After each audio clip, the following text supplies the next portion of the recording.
I kind of made a mistake. I want to tell you what's happening. This camera is what I expected, but not necessarily in the best way possible. If you've been on the hype train about the RX102 or RX103, we need to talk about this. I recently got the opportunity to get the RX103, and I did. I really thought about it hard, and the fact that I had a good deal on it was the only decision maker.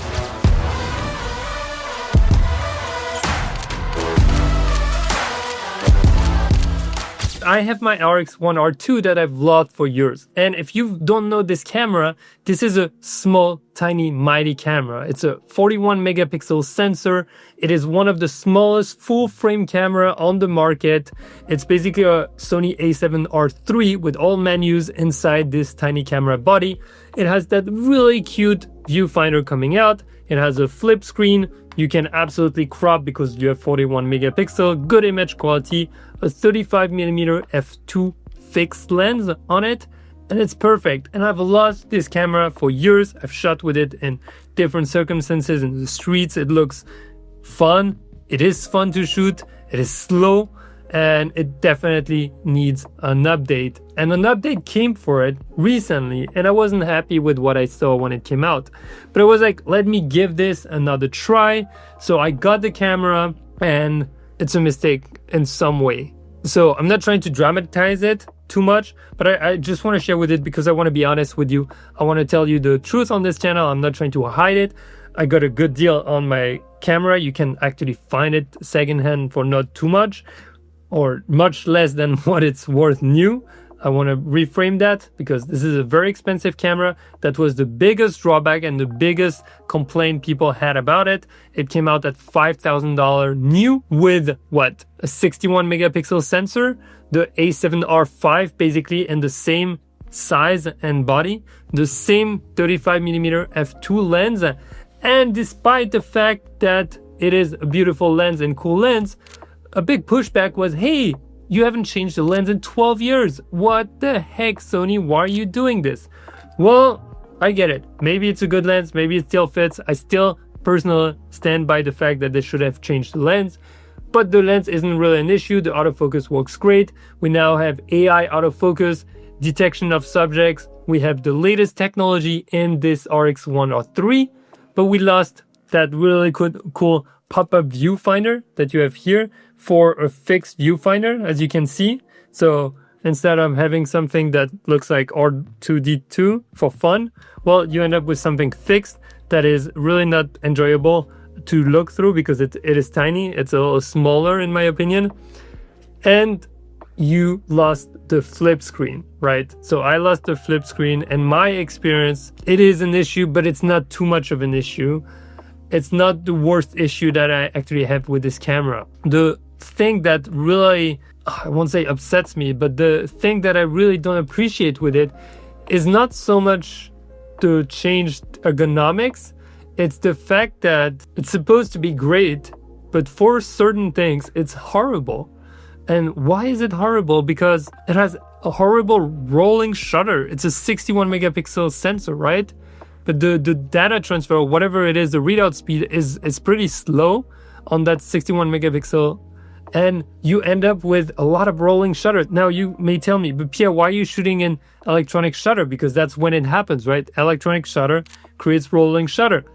But the problem is you can't shoot in mechanical shutter above 1/2000 of a second. And in bright daytime, when you want your lens wide open at f2, that's not possible. So I go to electronic shutter, and now I end up with screens that look completely slanted. I did not expect that. I did not see anyone talk about it in reviews, which is why I kind of wanted to talk about it. If you're trying to do anything that will require a little bit of action in daytime and shooting wide open, that's not the camera for you. As small and cute as you want it to be, it's not going to be the camera for you. Now, to balance that out, yes, you can switch to mechanical shutter and try to increase your aperture, but honestly, there's lots of circumstances when I was shooting with this camera, I needed that wide open and I needed a high shutter speed. And because of the leaf shutter, I was stuck at 1/2000 of a second. And then there's not even an auto switch between mechanical and electronic shutter. So I have to manually change it. and then I forget I changed it. So then I end up in electronic shutter all the time instead of mechanical shutter. In my opinion, there's something missing here. So hopefully this video will be watched by Sony, and Sony can do a firmware update to fix the lack of auto switch between mechanical and electronic shutter, have something that lets us let the camera decide. And maybe if we can do anything about that crazy rolling shutter that I'm experiencing, that would be really cool. But I have very slim doubts about that. Now, to balance that out, I will say the new menu, the boot up time is extremely fast. It is much faster than this camera. Look, if we just put them side by side, 1, 2, 3, 4. The screen comes up almost at the same time, but by the time you're ready to shoot, this one is ready first. So it is a little faster. It is more responsive. The autofocus is like 100 times better than on this one. And you have a lot of new modes for autofocus, which are very welcome. It basically feels like you have the A7R5. So I really appreciate that. The back screen is completely improved from what it was before. It is the same resolution as on the A7 V, and honestly, you feel it. It feels good. It looks good. But the problem is that it's still hard to see in certain circumstances because it's an everyday camera. If I'm shooting low and I can't tilt that screen anymore, it's still kind of hard to look into the camera. So why am I sharing all this? Just if you're considering this camera, know its drawbacks so that you can really embrace it. But if you don't need the fast autofocus and the fastest boot time for the camera, you can go for RX1R2 on the second-hand market for like 1,000 to 1,500 USD. Your photos are not going to be dramatically better with the RX1R3 versus the 2. I just want to point that out. The image quality is great in both. You're not going to feel left behind. Maybe the battery life is going to be more of an issue. You're using small batteries on the RX1R2 versus the RX1R3.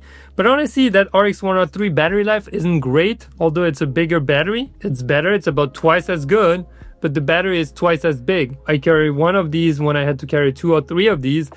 But honestly, it's not that magical, and I can't shoot more a full day with it. It's basically half a day shoot if I'm doing full street photography, and then the battery dies. So that's another point where I'm like, well, I could have like 6 of these or 4 of these in my pockets. It's not that much bigger. So the improvements are welcome in terms of consumption and power, but it doesn't justify to me the upgrade in prices. If you like the flip screen and the little viewfinder, you're better off going for an older camera, grab a few extra batteries and call it a day. But I will say those cameras will be, in my opinion, very welcome and legendary in some ways because they're still the smallest full frame cameras you can find.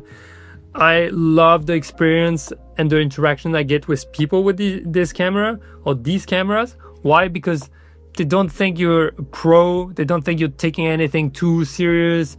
They don't really care about you. You can have fun, be discreet. Security won't bother you, won't be like, hey, you got a tripod, you've got a big camera or anything. This is really a good everyday street camera when you want to be discreet, or documentary style camera when you want to be very immersed in the process without disturbing anyone with a bigger camera. Now, let me know what you think in the comment. Complete mistake? Are you just gonna get it secondhand? Are you gonna get a RX1R2, or are you just watching for fun? If you do, make sure you grab the free photography cheat sheet for you to take on the field, and watch this video if you want to see me shoot on the field with the RX1R3. Watch this one if you want to see me dive into the RX1R2. And with that being said, get out there, go shoot, try something different, try something new. I'll see you in the next one. Bye.